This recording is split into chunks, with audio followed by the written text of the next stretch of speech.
Hello, writers of grade 8. This is Asma Said. Welcome to part 2 of writing.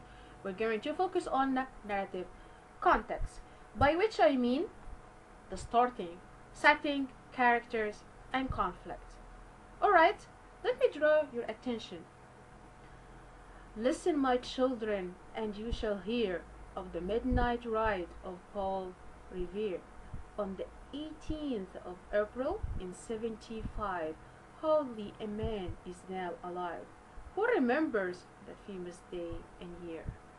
Alright, now, why this opening would hook the reader into the narrative poem? Why? Why do you think?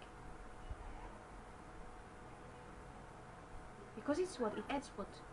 A suspenseful mood. Yes, it's intriguing. I need to know what is going to happen next. Alright? It even alerts me. It draws my attention that I'm going to learn about something that is historically important.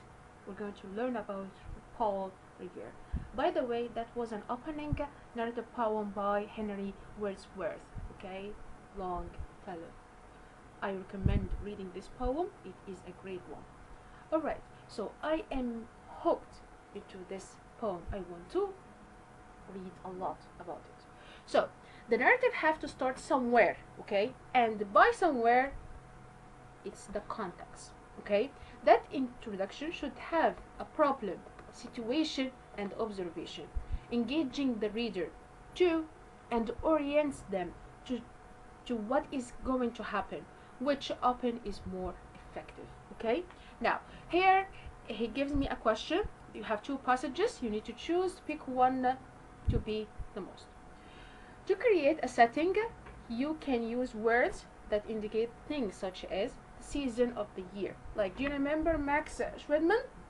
He said that on July 3rd last summer, somewhere between Brown Falls and Houston, Texas. Landscapes and building, like he give a vivid description of the places that he has been to. Alright, I will give you time to read these two passages to pick up your mind.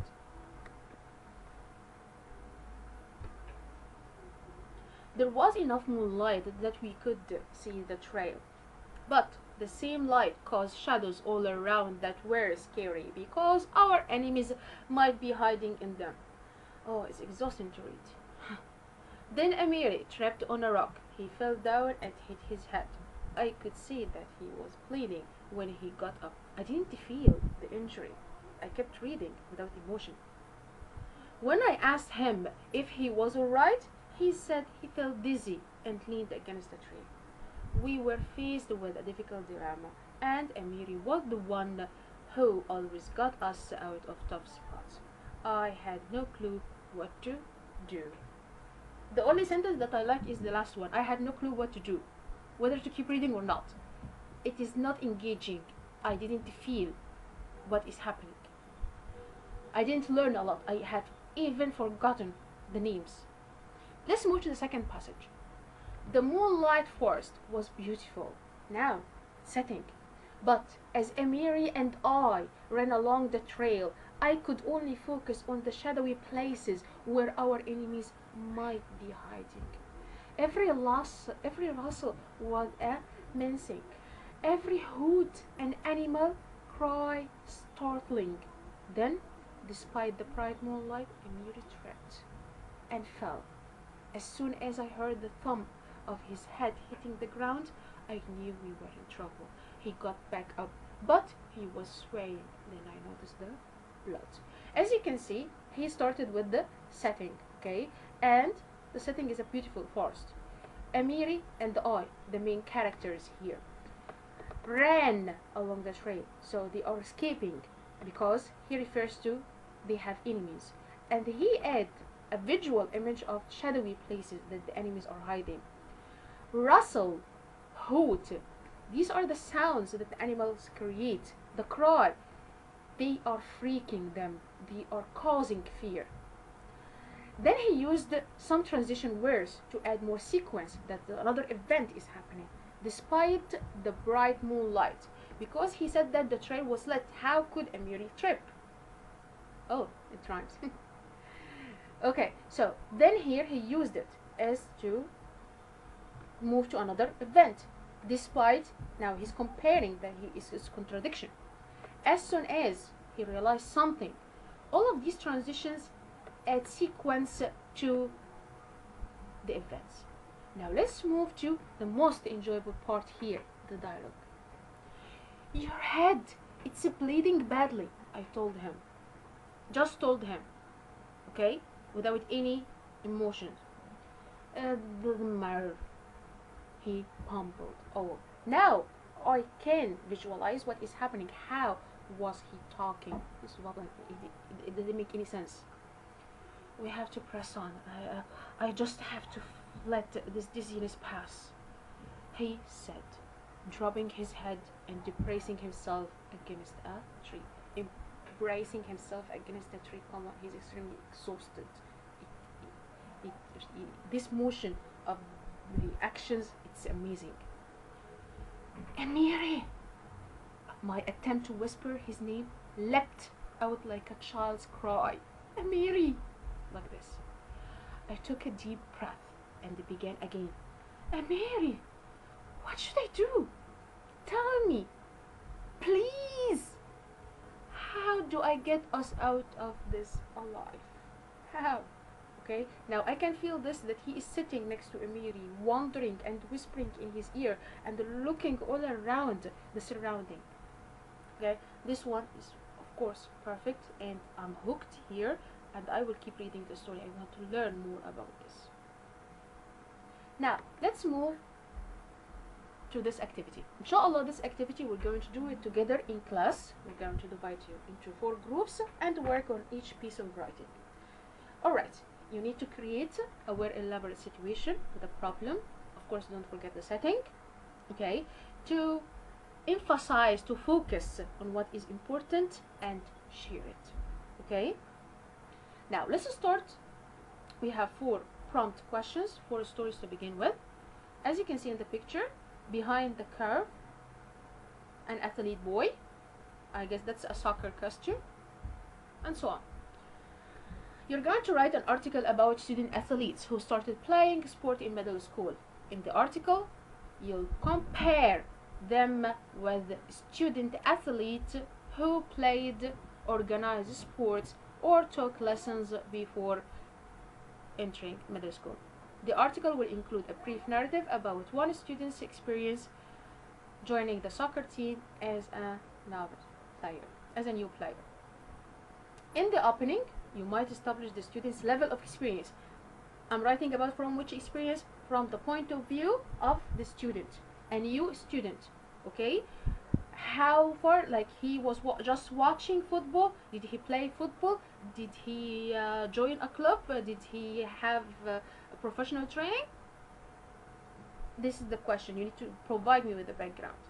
Of course, his nervousness. Now he's standing on the football pitch, and the vast, enormous green space in front of him.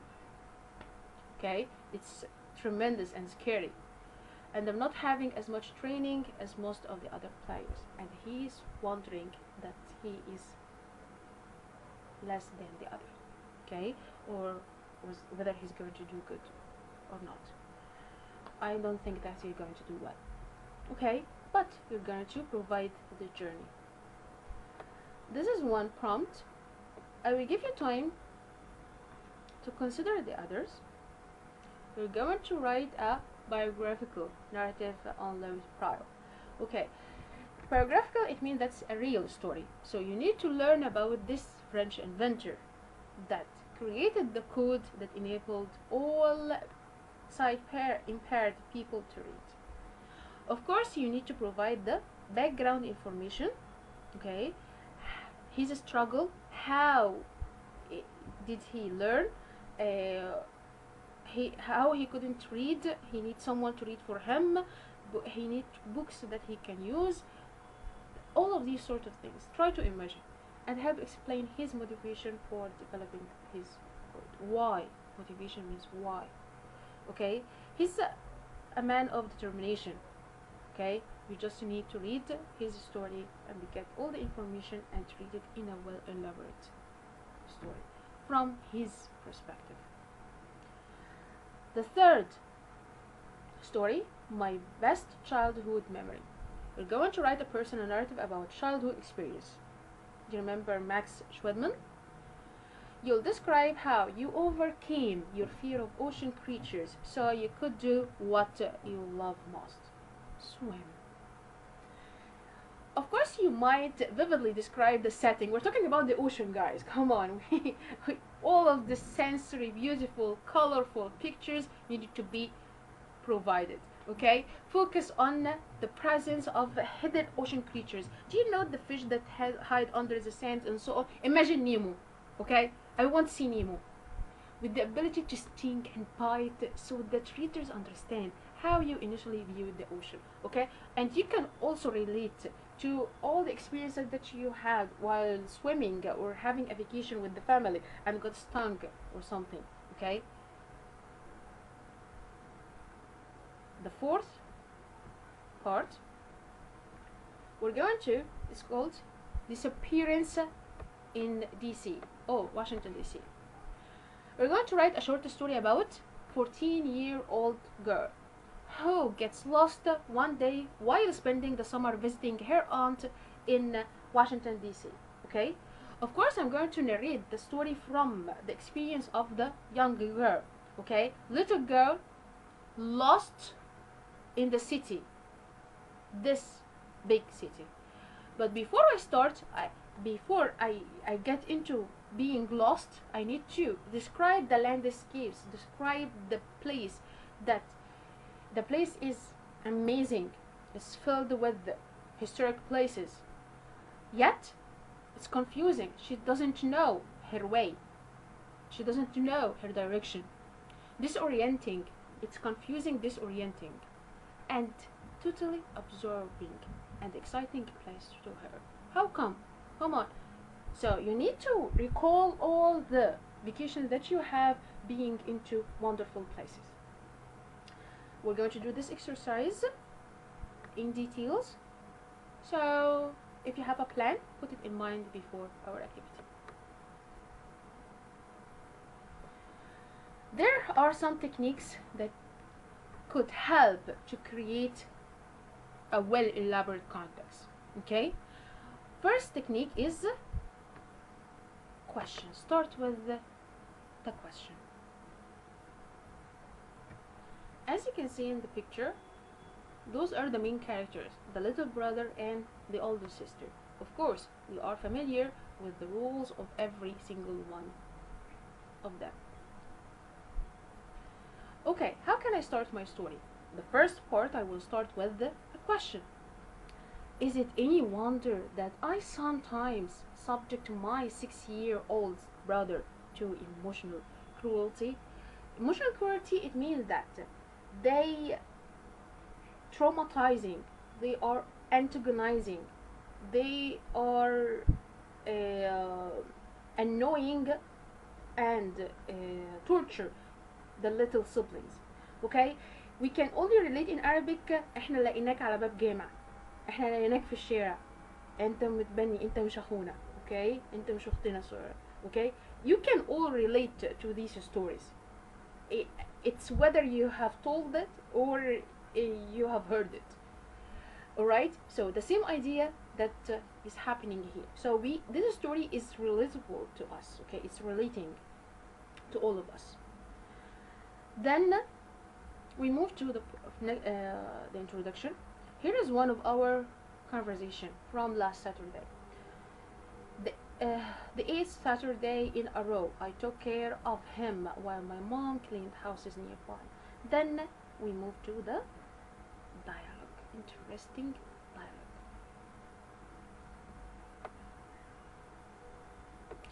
Caitlin, why can't we keep going up when we jump?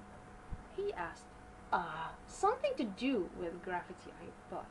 What gravity? Just enjoy jumping for now. Later we'll look it up on the computer. Can we look up Venus flytraps? Sure. Black holes too? At that point, after 2 hours of non-stop questions, my patience dies.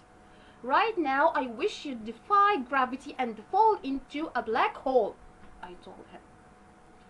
Why are you so mean to me? He wailed. Now, the opening dialogue established situation and the nature of the relationship between these two characters. Okay, the older sister who looks after her younger brother, who is curious and wants to learn and learn, and he keeps asking all constant questions. Okay, and you can easily relate to it.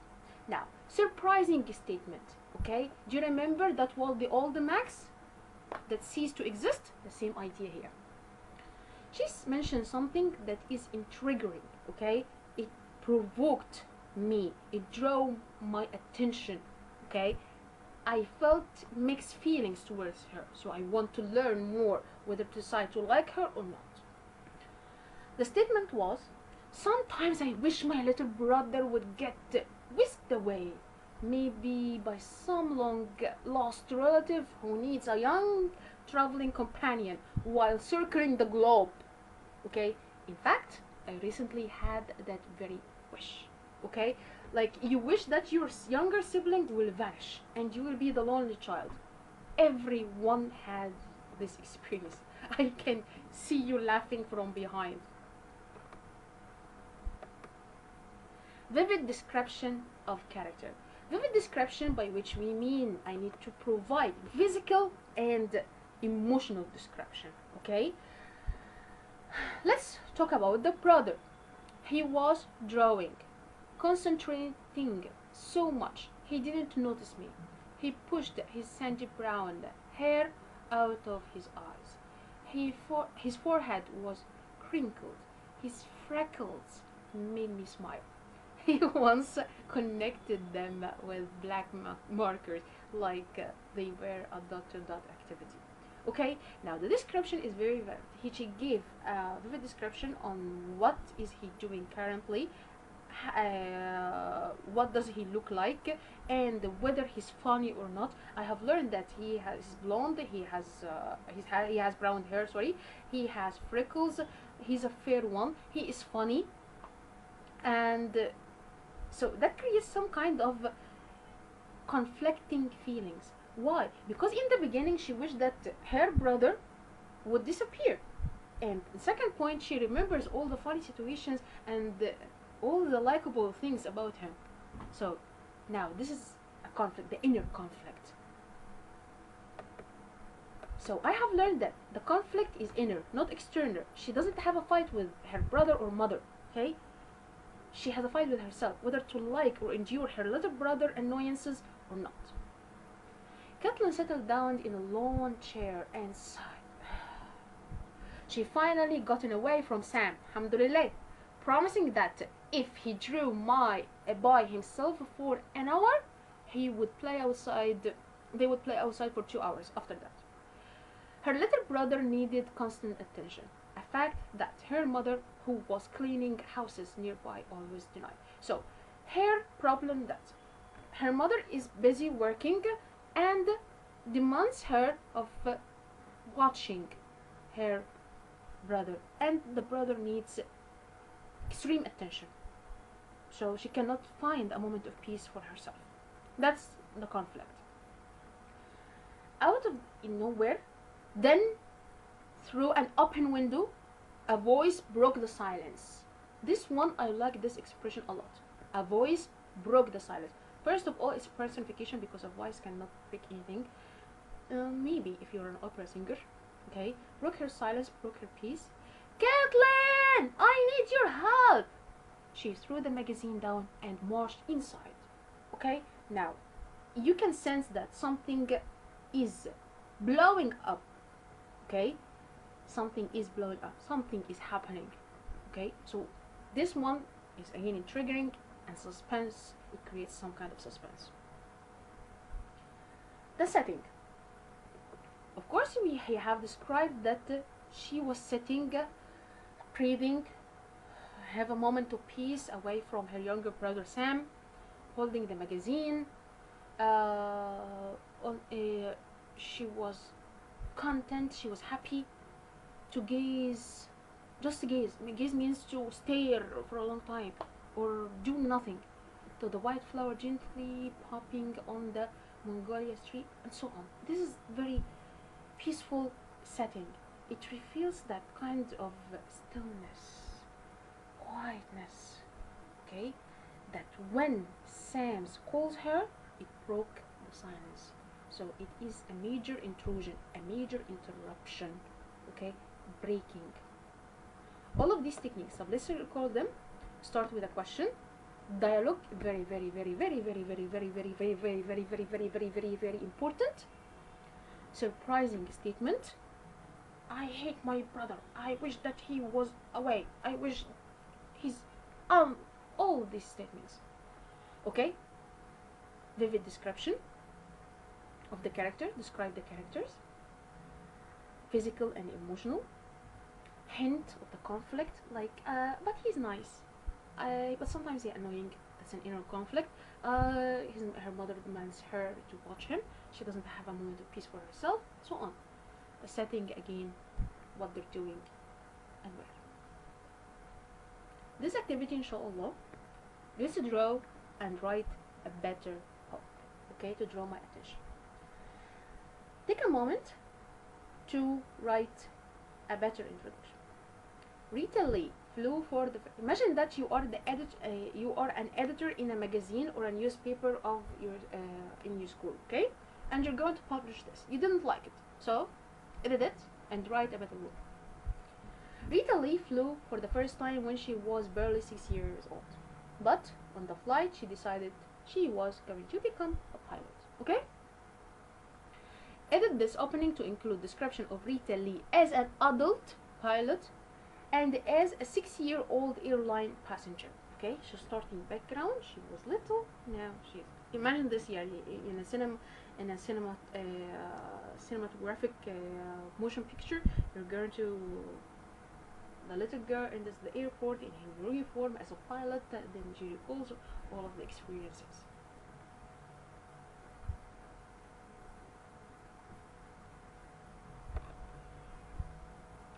The introduction of this article would be: in a group of fellow airline pilots, Rita Lee stands out for several reasons.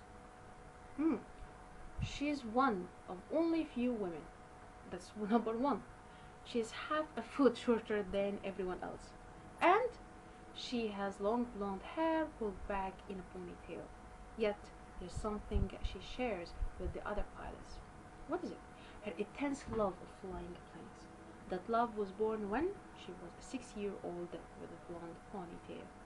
Now, 6-year-old blonde ponytail, young girl, and an adult pilot. That's a comparison. Flying with her mom to visit in Atlanta. Okay, that's a better opening to start with. Then you continue writing the article as if you are narrating a story. Thank you so much. That was part 2 of your writing narratives.